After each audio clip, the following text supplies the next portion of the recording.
Hello, this is Connie Amos Parsons, owner of At Your Service Events Planner, LLC, and I would like to congratulate all the newly engaged. Now, what do? Well, the first thing that I would suggest to you as a couple is to think about long-range planning. What do you want to see at the end of your engagement when you're saying your vows and in front of God and your friends and family? What do you want to see? You want to see a smiling face, happiness, and no stress, right? So I'm going to give you a few tips on what to do up front to avoid all of the stress and so you won't miss any important part of your wedding.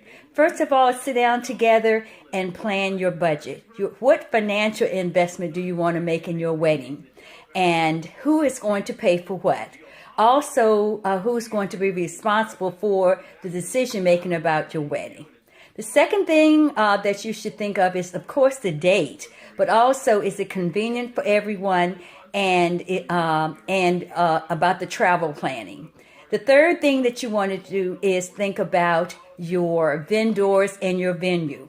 What type of venue do you want? Do you want indoors, outdoors? Do you want everything indoors, like a ballroom or a hotel? Or do you want one that's an outdoor wedding or a destination wedding? Yes, there are beautiful planning and places to go for a destination wedding. And then if you do have your wedding, what type of vendors do you want? What are your most important venues to you and your fiance as a couple? What are the most important vendors to you? And then how much money are you willing to spend on each vendor? Select carefully. Make sure that you know the reality of the cost of your wedding. And then at the bottom of your list, the things that you may not particularly need or may not be necessary, then those things will not take up much of your budget. But those are the most important things: the date, your budget and financial investment, who's making the decisions for your finances in terms of spending, and who are the responsible parties that are going to be there to help you.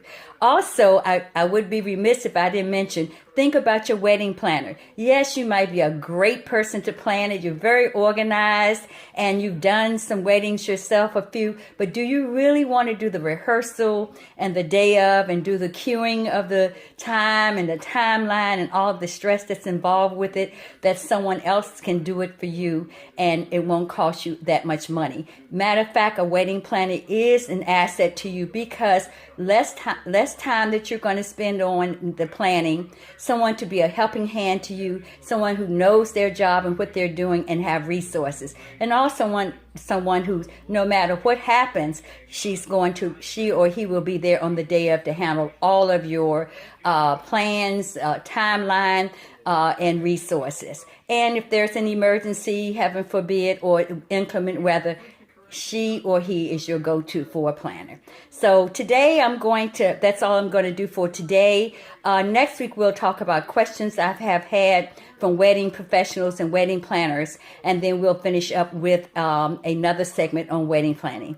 So enjoy yourself. Have a great day. This is Connie Amos Parsons, At Your Service Events Planner, LLC, and the Association of Bridal Consultants, Virginia State Manager. You can reach me with any questions at AYSEventsPlanner@AOL.com. Have a good one.